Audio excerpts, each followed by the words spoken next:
ჩვენ აქ გაერთიანებული ვართ ერთი პრობლემის, რაც დღეს ქვეყანაში რეალებს და გაერთიანების ერთი მიზეზი, რასაც ჩვენი ქვეყნის კეთილდღეობა და ის ევროპული მომავალი ქვია. მაგრამ მინდა ხაზი გაუსვა, ეს ქვეყანა არ არის მარტო ჩვენი და ის ჩვენი ხელისუფალის შვილებიც, ოჯახებიც, ამ ქვეყნის შვილები არიან და ცოტა გაუგებარია ჩემთვის, როცა არანაირი მათი მხრიდან არ მიდის რაღაც რამეზე დიალოგი, რაც რამაც შეიძლება ეს ქვეყანა გამოიყვანოს ამ მდგომარეობიდან, როცა ყოველ დღე იძაბება სიტუაცია, დღითი დღე უარესდება სიტუაცია.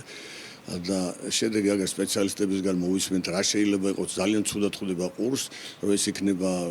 პირველ ორ კვარტალში იქნება რაღაცა სავალალო, იქნება რაღაცა კოლაფსი, იქნება რაღაცა ტერორი და ესეთი სიტყვები ხელისუფლების მხრიდან ძალიან ცუდი მოსასმენია. მე ვფიქრობ, რომ ვიღაცას უნდა იყოს გონიერება, მესმის, რომ მათი მხრიდან რა ხდება ახლა შიგ სიტუაციაში, ახლა მე არ მინდა რაღაც ბჭორების დონეზე ვისაუბროთ, მაგრამ ვიღაცამ გამბედო მე ვერ წარმოვიდგენ, რომ ვერ აცნობიერებდნენ ისინი იმას, რომ რა ხდება ქვეყანაში, რომ მოუწოდონ უფსკულისკენ მიდის ქვეყანა და რაღაცა გამოსავალი. ეს არის ყველა შემთხვევაში ხელისუფლების პასუხისმგებლობა, იმის გადაბრალება, რომ აქედან მოვიდნენ რაღაცა ჯგუფი და არ მიუშვეს ნაძვის ხესთან, ესეც მათი ბრალეულობა, თუ ეს ამას ვერ აწესრიგებენ და ამიტომ მე სხვა გამოსავალს ვერ ხედავ და რაღაცას ან დიალოგზე წასვლა და ის მოთხოვნა სავსებით ლოგიკურია. მით უმეტეს როცა აღიარებთ, რომ ჩვენ უმრავლესობა მოგცა ხმა,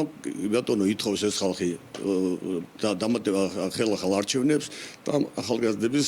განთავისუფლებას.